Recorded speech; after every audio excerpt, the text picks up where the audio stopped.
It's my great pleasure now to introduce Teddy Cruz, architect, professor of public culture and urbanism at University of California, San Diego, and co-founder of the Center for Urban Ecologies there. Teddy has been working for many years on the border between Mexico and the USA, between Tijuana and San Diego. And what singles Teddy's practice out for us is the fact that he, in contrast perhaps to many architects, has a very particular politics, has a humility, and works consistently embedded within a set of communities for a long, long time, working very closely with local, collective, political issues around urban transformation. So I'm very, very pleased to welcome Teddy Cruz to our public program tonight. Teddy, thank you very much.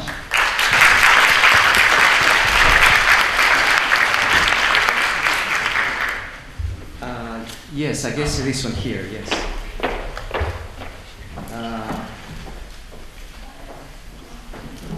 Well, thank you so much to Andrea Phillips and Fudia Demji for inviting me to come back to Istanbul. And of course, to tell the truth, I feel extremely vulnerable because I'm wondering what I can share with you as I bring to you, in fact, the specificity of very contested territory, which is really the border between US and Mexico, between Tijuana and San Diego. But as I was listening to Lale Murdur's first words, in fact, I was somehow strangely traveling through those border cities.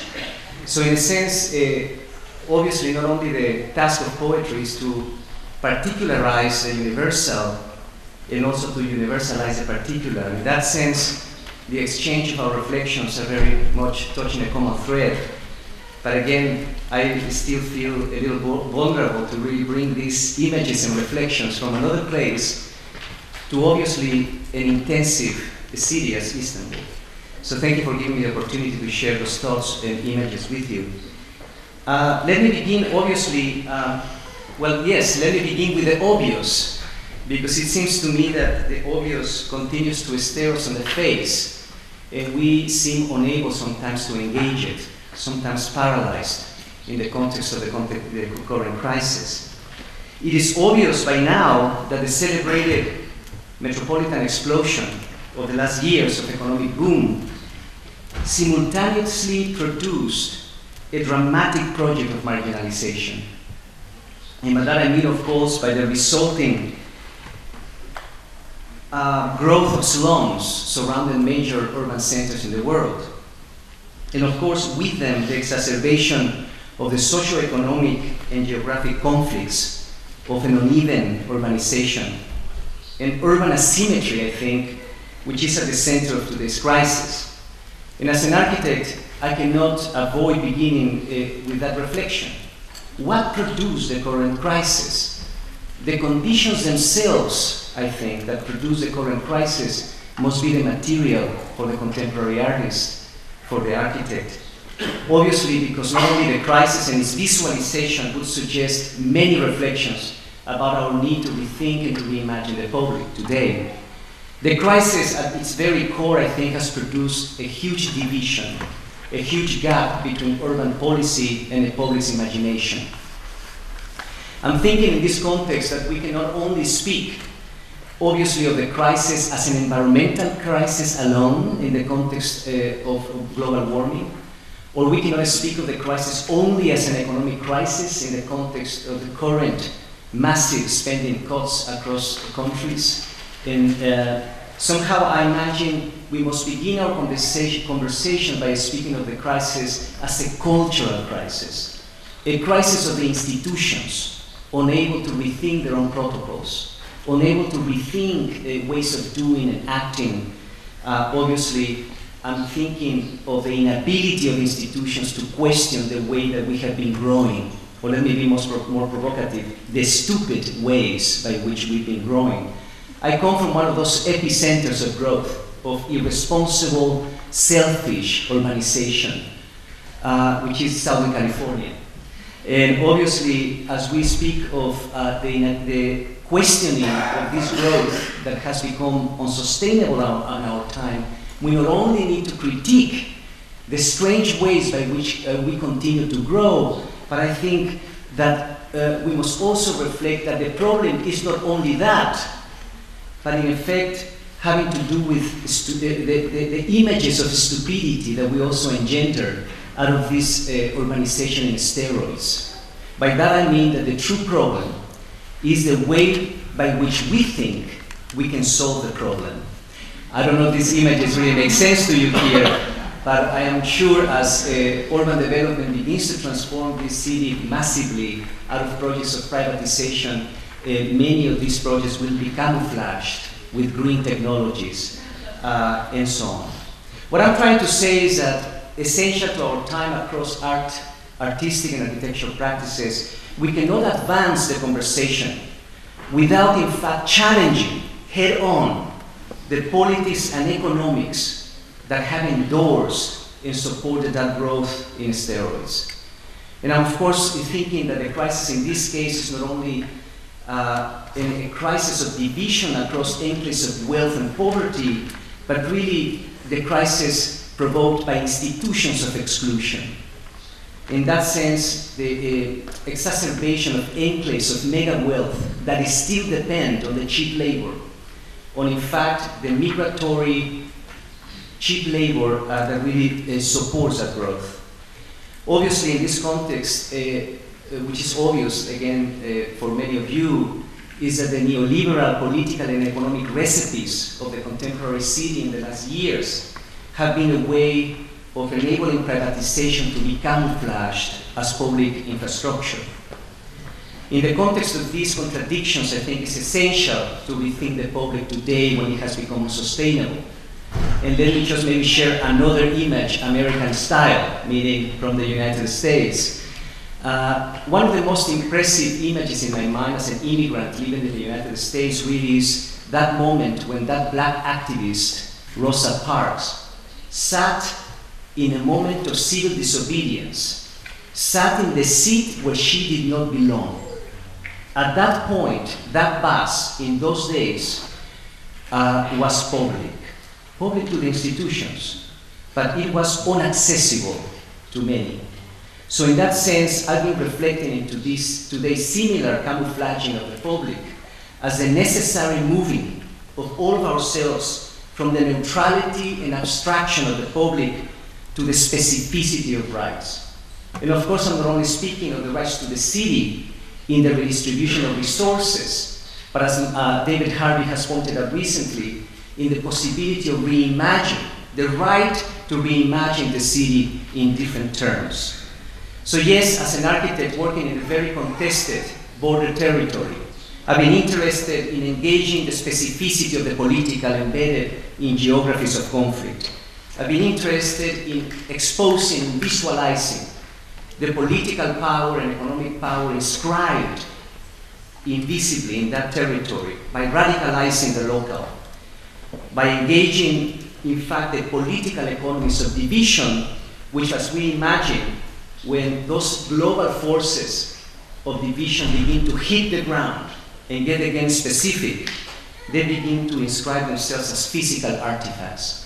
This is the border wall, the metal border wall that divides the city of Tijuana from San Diego, where I live and work, and at a larger scale divides also, obviously, Latin America from the United States. This wall many times have transformed San Diego in the United States into the largest world's gated community.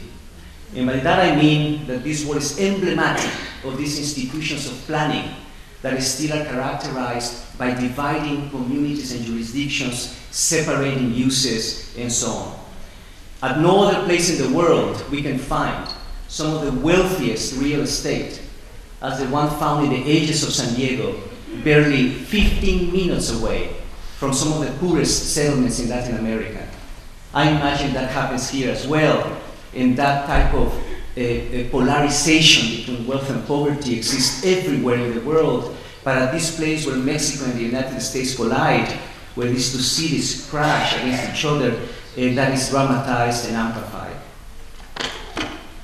I've been interested in the last years, in fact, to engage not only that wall itself as a metaphor that enables the transgression of institutionalized stupidity, but at the same time in trying to visualize the many practices of encroachment, the flows that move invisibly from south to north and from north to south at this border territory, enabling me to rethink the political altogether. I'm saying this because many students of architecture and art think that to be political is to be a politician, which is obviously very different. I think that we must re-engage the political in its full spectrum of definitions. For me, the political in this context emerges out of the collision of the top-down and the bottom-up. And in that sense, in that collision, in that sort of meeting of the informal and the formal, emerge different ways of constructing city.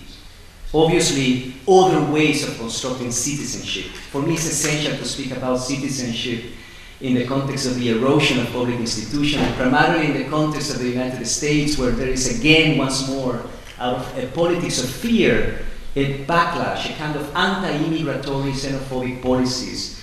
And for me, I think it's been essential to suggest that citizenship is not only having the papers that enable one to belong to a nation state, but in fact it's a creative act particularly. A creative act that enables us to reorganize institutional protocols in the spaces themselves of the city. I've been gathering stories and narrativizations of these practices of encroachment by teenagers, by immigrants that travel into the Southern California cities to retrofit those spaces of homogeneity, an urbanization of adaptation, reimagining in fact those empty spaces. So while we can imagine a city like San Diego, California, and if we were to erase the buildings, what would remain? An archipelago of voids, of empty spaces, that in fact are the result of a planning legislature that is dependent on separation and division, again, of jurisdictions, enclaves of separation.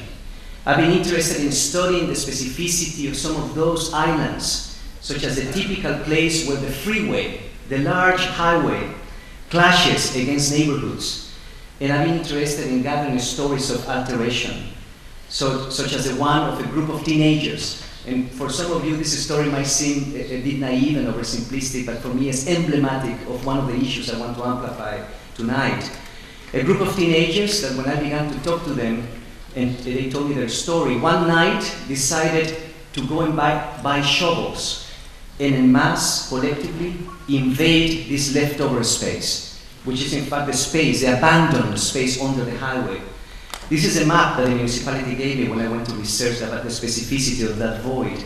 The teenagers began to dig to construct their own skateboard park because the city did not have enough public spaces that could accommodate their activity. 2 weeks later, the police stopped them, and they were pushed away from the site.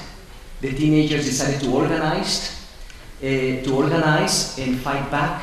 And the first thing they did is something that my artist friends, my students, my architect colleagues would never say. They said to me that the first task for them as a group was to understand the political power inscribed in that leftover vacant site.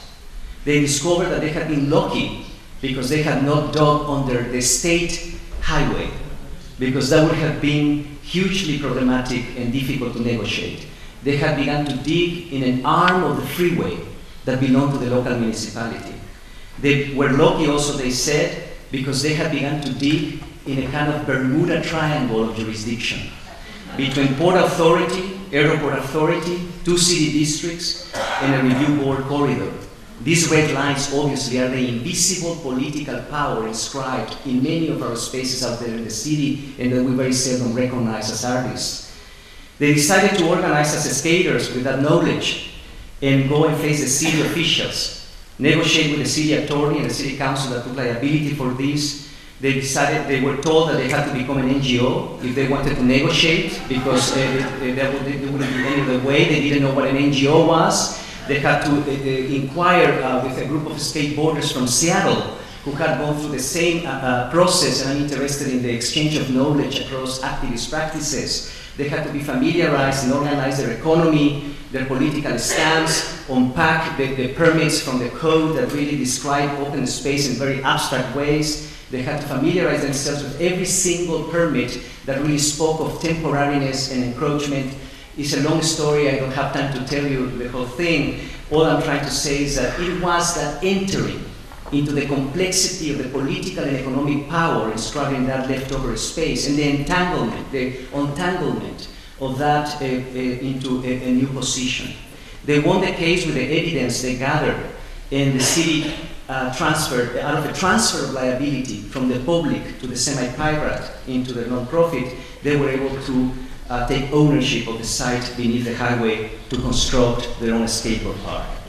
For me, this story is fundamental because not only it suggests that an informal act of transgression can in fact begin to trickle upwards, to transform top-down policy. That conflict, in fact, can be a creative tool that initiates a process of opening up that complexity and that, in fact, assembles communities of practice. We have also been abstract in understanding what is community. In this context, I think it is conflict and urgency, but summons the practices of these teenagers. And finally, the fundamental questions that they ask for me are essentially the point of departure. For any interventions in the contemporary city, we must ask whose territory is this and who owns the resources. And finally, this story for me is essential in opening up a different conception of public space that is less abstract, that does not speak of public space as just a manicured place of beautification for leisure, but in fact, it is about the confluence and interpenetration of space and protocols, the necessary social, organizational, and economic logics that can be injected into space to assure accessibility and democratization. So, as I understand this border territory through these cross-border urbanizations that are invisible to the institutions, I've been interested, of course, in the flow of people going north, as well as, of course, the flow of waste coming from north to south, from the United States to Mexico. It's very strange to imagine, in fact, that small post-war bungalows from Southern California, now they are being demolished by developers in the last years as developers are building an inflated version of those subdivisions. These small bungalows are traveling across the border. They are given away to developers in Tijuana, and these houses are waiting to cross the border. Not only people cross the border, but entire pieces of one city move to the other. And when they land in Tijuana, these houses are put on top of metal frames, leaving the space beneath open-ended for more house or for more businesses. I call this a kind of club sandwich urbanization in terms of this coexistence of layers of difference programmatically. Not only houses, but debris, a kind of urban debris, leftover materials from demolition, tires that now people are in conditions of socioeconomic emergency know how to peel off and bend and clip and interlock to produce a more efficient and functional retaining wall.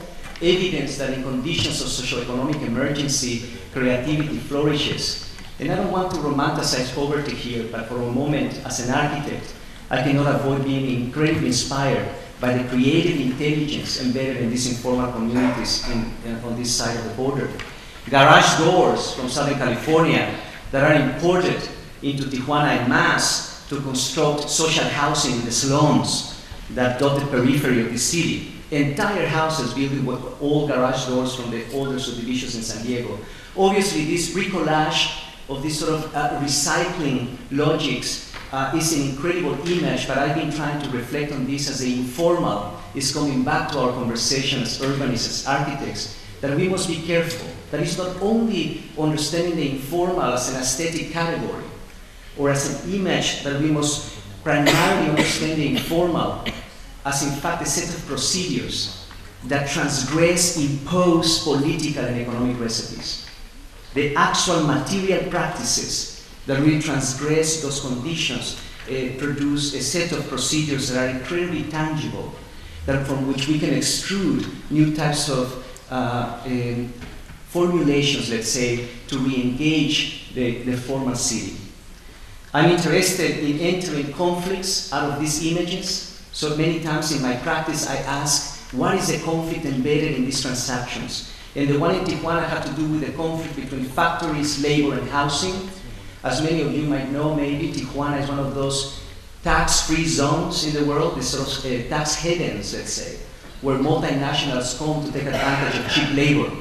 Tijuana is known as the capital of televisions, for example, to assemble the televisions in the city, and the factories, obviously, from Japan and Asia and China, from Asia, from Korea and Japan, place themselves in the middle of the slums so that they can immediately borrow labor cheaply without giving anything in return. So I was interested in understanding the conflict behind this critical proximity. And instead of doing the obvious, as any architect might do, just to rush to the slum to build housing for the poor, which is really at times my critique of charity, is that as much as we must build houses, we are not building communities.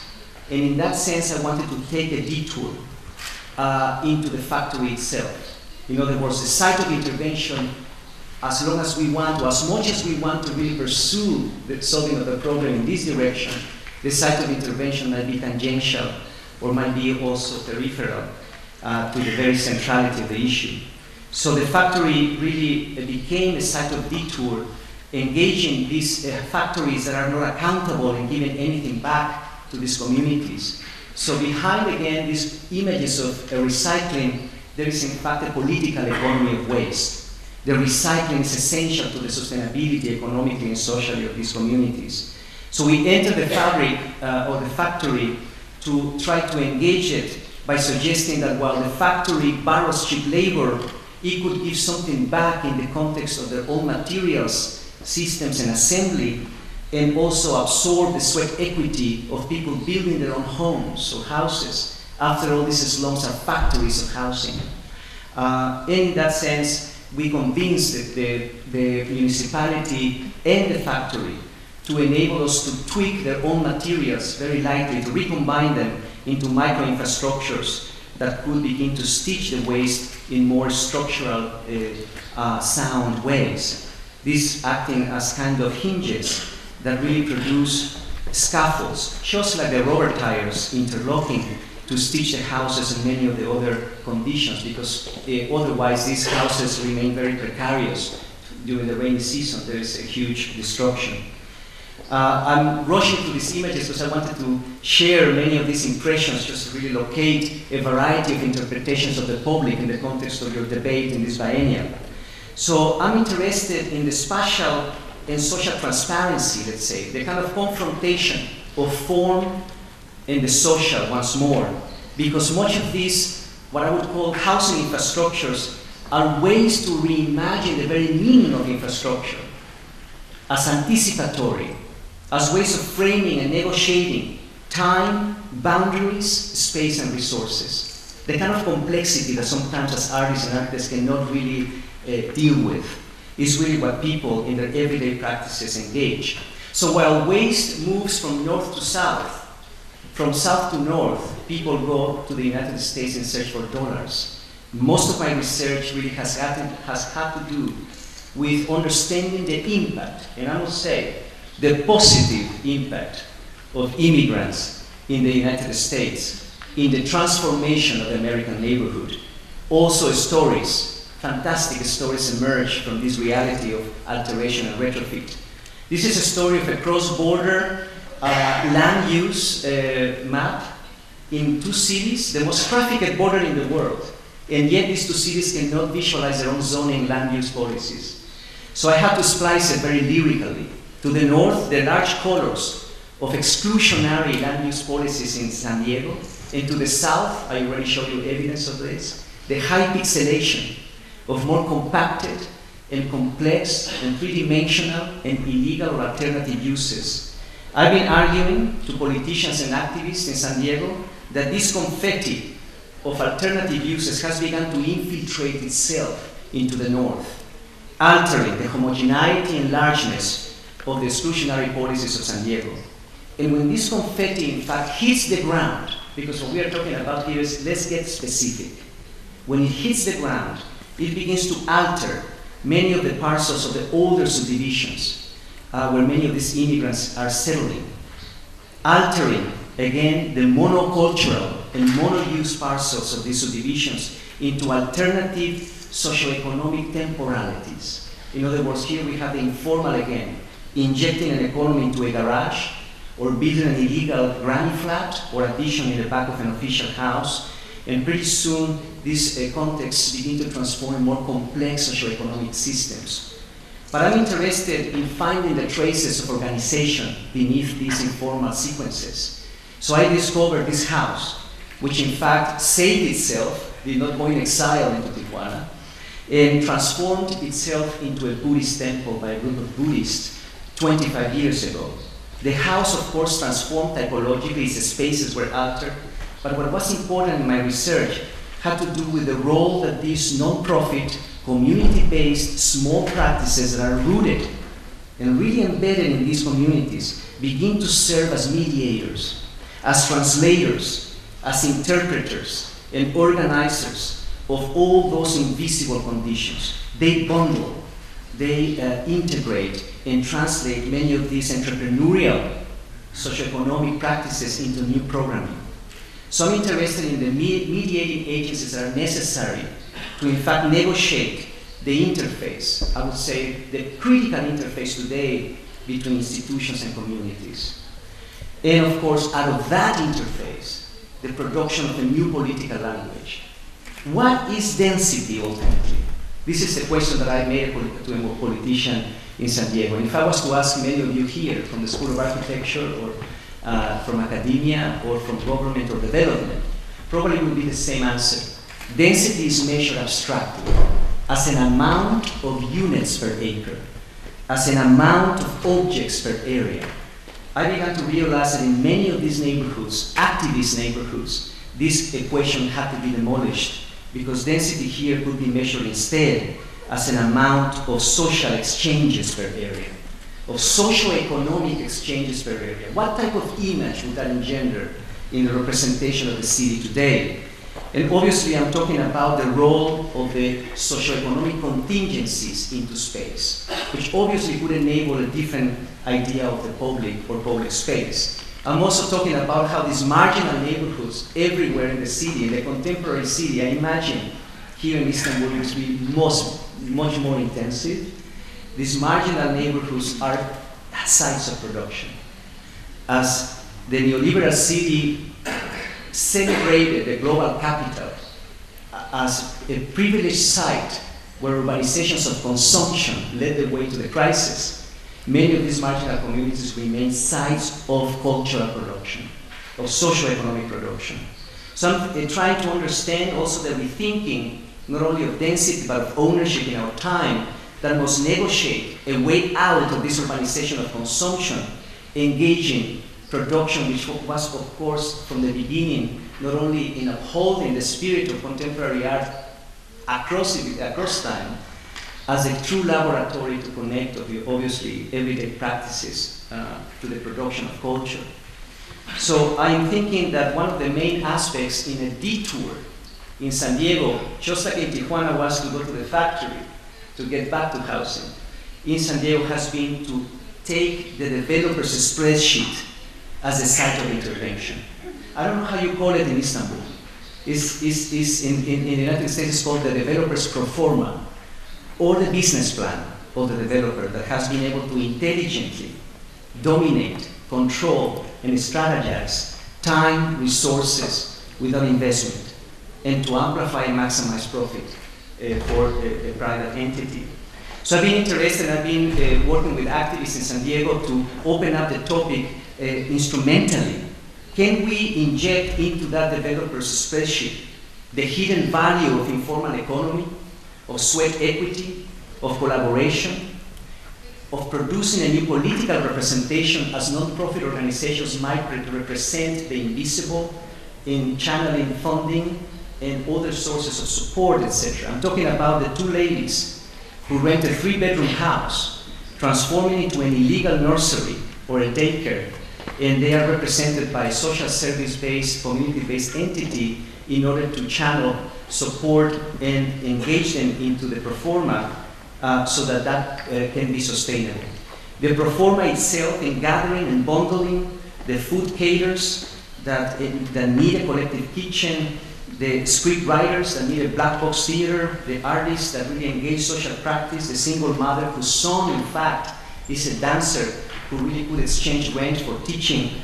The bundling of these energies by an act of institutional agency mediation is what really would suggest that the pro forma, the developer's spreadsheet, the business plan, could become an instrument to construct community, but that would imply that we would have to steal the knowledge of the developer and to bring it to our own activist practices.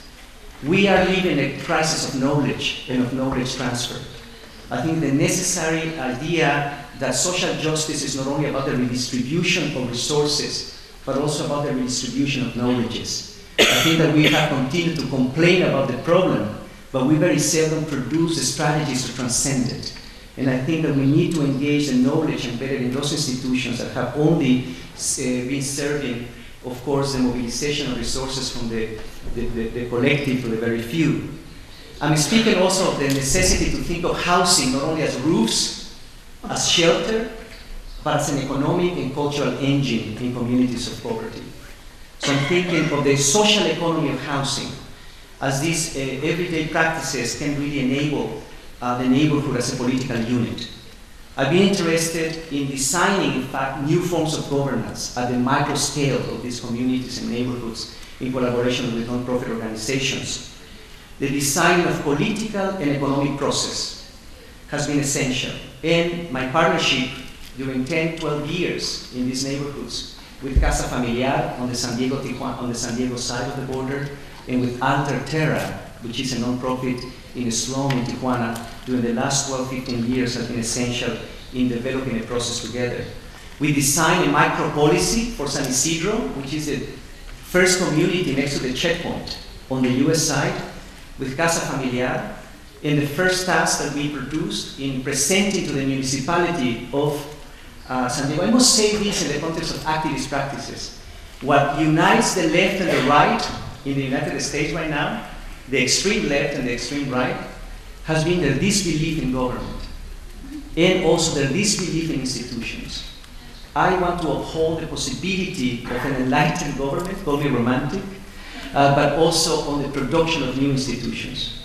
That when we think of sustainability, I don't want to perpetuate the idea that in order to be sustainable, we are going to become another island in an archipelago of bubbles. In other words, a community that will compose itself to death in its own kind of autonomy. I'm thinking that out of these logics, out of this urbanization of retrofit in the hands of immigrants in the United States, we can begin to reimagine the transformation of policy itself. They contain the DNA, I think, to the reorganization of political and economic practices. So the presentation to the municipality of San Diego in establishing that interface was that this non-profit organization could become the mediating agency to begin mapping all the illegal alterations and businesses in that community, so that the municipality would in fact legitimize as a new zoning category. The obvious collaboration with my practice and the non-profit began to suggest a new mode of intervening into urban pedagogy. The games and the visualizations that we began to produce in order to open up a debate that was more critical, beyond style, beyond the packaging of identity through images. We needed to really amplify the everyday practices of people working in this neighborhood that were negotiating private and public boundaries, resources, and spaces that were dilapidated. So again, there is a lot to maybe share about this, but I'm interested in the role of the architect in designing new pedagogical systems of interface to elevate not only a civic consciousness, but also a more critical debate about what we mean by mixed use housing and so on. The municipality, in a way, was forced to acknowledge that these conditions, which I call common sense urbanization, could in fact begin to trickle up in the formation of new partnerships with this neighborhood and community. I'm interested in the idea of social contracts, which would prevent gentrification, in fact, because a non-profit organization that is rooted in this community partners with these property owners who have the property but do not have resources, but acknowledges them as co-producers and co-owners of their own housing stock. And of course, as we move into the process, the idea that the non-profit would become an informal city hall at the scale of the neighborhood, disseminating and engaging information, but also processing building permits for the new additions that replace the old ones, the illegal ones. So the return to a small-scale development that can speak of a neighborhood being a developer of its own housing stock. Also the facilitation of large tax credit subsidy-based loans, which have only benefited developers, so that the non-profit can break apart, be the representative of those loans and the responsible party, but spread them, sprinkle them throughout the neighborhood. I hope I'm not confusing you, this is a lot more technical, but all I'm trying to say is that in this mandala of institutional negotiation, we can begin to also find another role for art and architecture, which is really about design collaboration, a more critical interface across these divided institutions. The need for new political representation is essential when we are talking about public space. As Bruno Latour suggested already a while back, representation is not only about images, it's really about who are we representing, and ultimately what are the issues of concern that really frame the redistribution of local resources. And of course, a more enlightened and critical public participation. Participation has been denigrated as a way of legitimizing privatization in communities that planning departments are really guilty of. A more critical way of rethinking the community's role in co-producing housing. And in that context, I've been looking at small parcels of these neighborhoods, just like the Buddhist temple, as micro socioeconomic systems.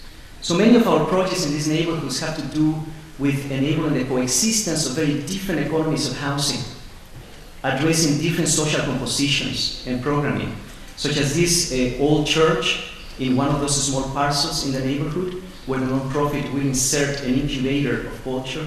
I truly believe in incubating communities, agencies whose only role is to incubate others, and the designing of programs, of very specific and hopefully clever and intelligent socioeconomic programming that can mobilize the community's entrepreneurship to other levels of sustainability.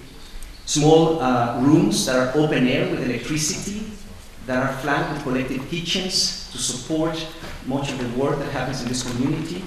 And these rooms that become the small infrastructure that supports informal economies, the kind of markets that emerge in the alleys of this neighborhood, begin to be threaded by these kitchens and in turn become the foundation for a housing prototype that supports single mothers with children, and that in fact makes the residents of that type of housing co-managers of the programs that happen in those social rooms. A duplex that is given to two artists that work with social practice, whose interest is to think of the community as artistic material, and an exchange happens between rent and social service, so that the artist can co-produce with members of that neighborhood programming that can also inject itself into those interstitial spaces between buildings. Let's imagine the buildings beginning to talk to each other out of activity and the organizing and anticipating of socioeconomic relations.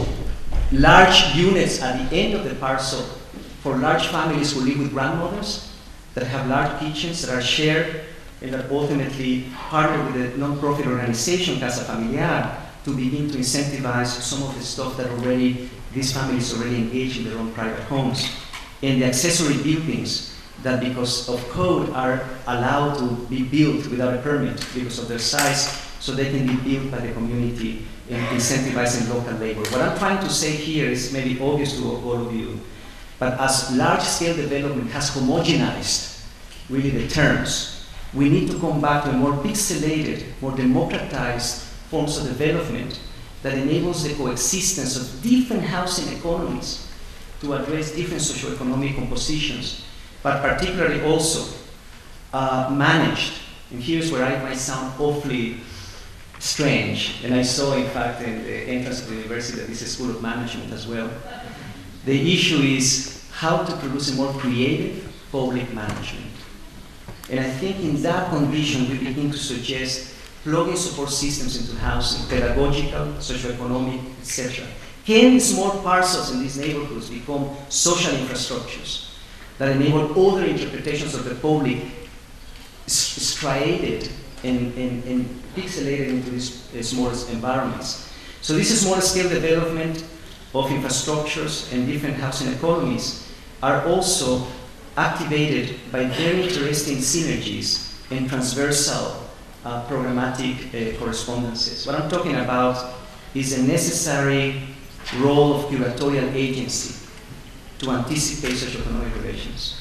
These entities act as urban curators, as neighborhood curators that really can modulate and assure those types of encounters across people, spaces, programs, and resources.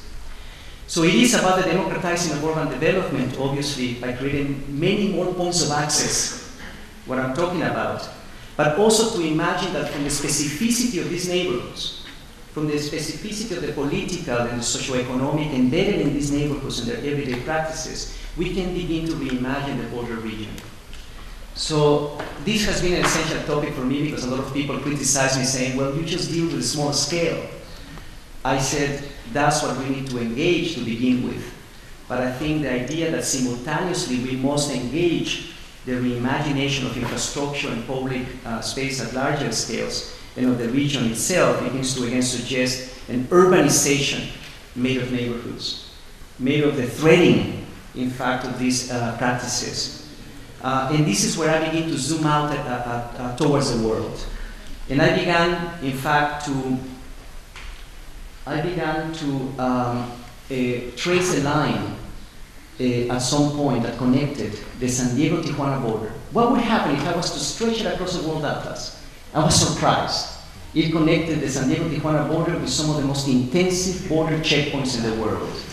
In the same corridor of global conflict. I included even China, because I think that China really, in a sense, has developed itself in its explosion urbanistically out of urbanities of labor and surveillance. So in a sense, I began to be interested in the post-9/11 division of the world when the Pentagon in the United States begins to divide the world again between what they call the non-integrating gap, which is the dysfunctional families of the global south. I think maybe Istanbul made it or not, I'm not sure. And from which we have found an unprecedented flow of migration of people seeking the strong economies of primarily the Northern Hemisphere. But in the opposite direction, they label the functioning core as the strong economies of primarily the Northern Hemisphere begin to decentralize the centers of manufacture, seeking the cheap labor force of the global south. And in this, again, image of people going in one direction, goods and services going in the other, we begin to, again, enable the critical resonance in our time again between the local and the global, but the possibility of engaging the local differently. And not only this idea that this political equator touches not only the Spring Revolution and many of the kind of conflicts here, but now more than ever, it also is juxtaposed with the climatic equator. So the red and the green, or like Michael Sorkin, a friend of mine, urbanist, once said, as we are obsessed with green today, hopefully the green is our new red, he said. In other words, this juxtaposition between the political and the natural, that any conversation across the world at this moment would have to begin by understanding and visualizing and identifying the conflicts between geopolitical boundaries, natural resources, and poor communities, or marginal communities. And this is when I began to zoom out a bit from our locality to understand that the border between Mexico and the United States is equally delineated by a series of watershed systems that are unfortunately truncated by the border itself. It's kind of faintly there. The watershed systems that these two countries share are not managed, are not really shared as natural resources. And as we begin to now zoom back, I love this notion of simultaneously zooming out and back again, because this is what we need to do, is to fly and walk simultaneously.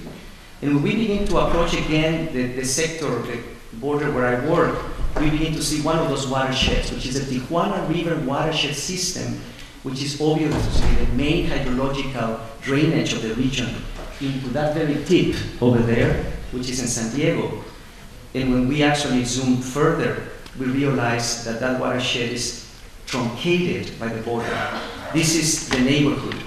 I forgot to mention, all the images that I showed you tonight come from these two neighborhoods that are very close to each other, less than a mile away in terms of the radius. San Isidro, where most of immigrants settle, and to the south, the Canyon of Los Laureles, which is a slum in Tijuana, home to 85,000 people that crashes against the border wall, and in between them, an estuary, an environmentally protected zone that is now overlaid with militarization from Homeland Security. So these are the three characters of my practice in the last 12 years. The relationship of these two border neighborhoods as sites of innovation in terms of different types of practices, but also of conflicts, because as we begin to now zoom to the specificity of this collision, we now see the political equator dividing the slum, which crashes against the border, and on the other side, the estuary. This collision between the political and the natural is at the very center of our debate today. Homeland Security claims this area after 9/11, exacerbating the problems of the border. They built the second and third wall that divide this shantytown from the estuary, and that began to accelerate a variety of flows of trash from the shantytown into the estuary. So in a matter of a few meters, this is what I mean about radicalizing the local. I could not find any other place in the world where we see the collision of the informal, militarization, and environmentalism really in close proximity. And here's the slum, 85,000 people, and when it rains, the flow of waste is infiltrated into the estuary, contaminated. So here is Homeland Security in the United States, building a wall for the sake of security, but stupidly undermining the security of the region, because environmentally, in this environmental degradation, it also will, of course, open a condition of insecurity in the future. So this is where I curated, and I wanted to end with this couple of images, curated an event, a series of events. I call them the political equator meetings, where I gather people and artists, architects, curators, politicians, activists from different places of conflict in the world to come to the San Diego-Tijuana border to engage in a different conversation. But instead of being in an auditorium, we go to the sites themselves of conflict to reorganize the conversation. So we negotiated for a year a permit from Homeland Security and Mexican immigration to place a tent right in their territory to produce a political equator 3, which was really, again, enacting a kind of debate across the different actors that really produce the conflict here, and that needed to really understand the implications. So after the debate that really circulated a series of conversations, I love this notion of inscribing critical debates in the territory, in the geography, as curators. A public action emerged. The most amazing gesture here was to get a permission from Homeland Security in the most contested border in the world to cross the border through a drain that connects or disconnects the estuary from the slum in Tijuana, to transform the drain into a 24-hour official port of entry. So everybody had to have their passports. And here's where we are basically moving the 300 people who came to the event. We were accompanied by Sergio Fajardo, the former mayor of Medellin, who gave an amazing speech in the middle of the slum in Tijuana, activists, members from the local municipality, architects, artists, members from Homeland Security who said goodbye to us as we left the United States into the drain. This is the new wall that Homeland Security has recently built and that has exacerbated the problem of waste moving into the estuary. Here I am crossing the border through the drain, and in the south part of the drain, Mexican immigration is waiting for us to stamp our passports. But as they are stamping our passports, the sewer is next to us, the flow of waste moving into the estuary. The possibility to visualize the conflict itself, to expose the power of institutional power across entities, and to begin to open up a very different debate with the local entities was an important aspect. I mean, obviously I'm speaking of the possibility, as Chantal Mouffe has really suggested, that in the possibility of exposing and visualizing that power and the matters of concern that really enable this relationship or debate to occur, we might begin to not only suggest a very different conception of citizenship, but also of public space itself as a battleground where this debate begins to be produced. And it's a lot more critical, a lot more powerful. The curating of the interface between the visible and the invisible is at stake here. Let me finish with one last image, if I may, which is really pertaining to my interest in the demolition of neighborhoods in many cities in the world. Obviously, out of this notion of the curating of the interface between the visible and the invisible, I was invited to go to South Korea to do an intervention having to do with public space, which I label conversations on coexistence, as I was actually emerging from the Tijuana crossing. And as I arrived to South Korea, to the city of Anyang, and I'm in the 24th floor of the municipal office where the mayor was, I look out into the city and I look at these small houses that look like a California landscape. But when I come close to the window, I realize that they are just the top ends of what was actually this homogeneous series of towers, right? This homogeneous vertical suburb. Immediately here became again a conflict that resonated with me in Southern California.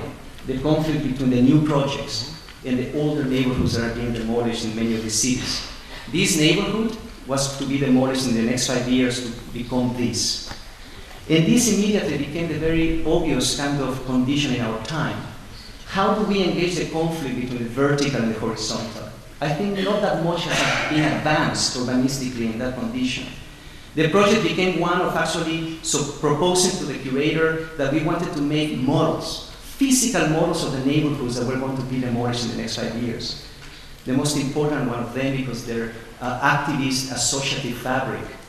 And we engaged the universities and elementary schools to build models that were extremely faithful in the replicas of the nuanced kind of variety of spaces across informal economies and agriculture and so on. So models as mediating tools to begin to visualize the performance of those neighborhoods. We wanted to really not only make the models as a kind of instrument of memory, because after they were demolished, nothing was going to remain, but also we wanted to use the models as an excuse to generate a conversation with different stakeholders again and actors in the city. We realized that even the activists in those neighborhoods lacked the political language to claim and represent the performance of those neighborhoods across socioeconomic spaces and conditions. So as we were building the models with the activists and with the university students, we were circulating the models across the city, across different institutions, and with them a variety of visualizations that were at times extremely lyrical and provocative, because that's exactly what happens in the end. The institutional bulldozers come, and immediately the next city appears, this generic condition. We also documented amazing examples, and I wish I could show you all of them. They were so fundamental, of informal economies and social organizational logics that were so essential to that performance of those environments, such as this man who had a snail farm in 4 rooftops in a neighborhood, and who had organized his block into a cooperative to maintain the economy again of that possibility. So a variety again of practices that are ignored by the institutions of planning in constructing these homogeneous, again, undifferentiated projects. So I'm interested once more in a very different idea of participation, an operative dimension of participation, as we move these models in the conversation with the architects of the towers, of the new towers, with the municipality and the developers, even with the Catholic Church, which is the epicenter of resistance in the city of Anyang, we began to realize once more the possibility of designing new protocols, because at the end of the day there was a common language out of that conflict that could emerge, that could be more instrumental in intervening not only in the debate, but ultimately once more in democratizing urban development. To end, obviously it's a crisis of knowledge transfer. I've been interested in researching places in the world where this possibility of urban pedagogy and of a new civic imagination can really construct a different framework for intervention. And this has happened. I don't want to sound awfully kind of nationalistic here or regionalistic here, but it has happened in Latin America in the last years. I cannot think of any other place in the world where some of the most progressive projects of urbanization have enabled a different interface between the top-down and the bottom-up. Municipal governments that have in fact tapped into the logics of social networks and informal economies to rethink infrastructure altogether, from Porto Alegre, where a mayor decides to produce what is called participatory budgets. So the budgets of the municipality were opened to public participation, so the communities would have a say in the way that that spending could really be applied, to, of course, the lessons of Curitiba that have been disseminated widely but very seldom understood as an incredible project of acupuncture and bottom-up infrastructure, as it trickles up to Bogotá in the hands of Antanas Mocus, the philosopher turned mayor, who produced a basis for a civic education as a foundation for urban transformation into the construction of new transportation systems to the city that were incredibly differentiated across pedestrians, bicycles, and so on, and culminated in Medellin, which by the end of the 80s and early 90s was the most dangerous city in the world, and that the government, the municipal government, decided to invest massively, intellectually and in terms of resources, into the most poor, into the most marginal zones of the city in order to fight violence, something that in the United States will never happen, because we think that to fight violence we have to become a police state. I think the investment in education and the idea of reconceiving the public spaces of the city as places that educate is something that guided this amazing possibility. I went to Medellin. I've been going there to research and partner with the former mayor of Medellin and the city planner, because I realized that while people see the buildings when they talk about Medellin, they never talk about the political process. So I've been interested in the visualization of the political process across institutions. So I went, these are my field notes, just to share the recent gathering and documenting of these conditions. Basically, I just want to end with the amazing lineage that has happened in Latin America in the reconciling of public space and infrastructure, from Sao Paulo's CESCs, which become entities that build citizenship through cultural action, enabling community-based cultural dissemination as an instrument, to Porto Alegre in Brazil, where the participatory budgets link urban policy with public imagination, obviously. Curitiba, that mediates infrastructures of retrofit.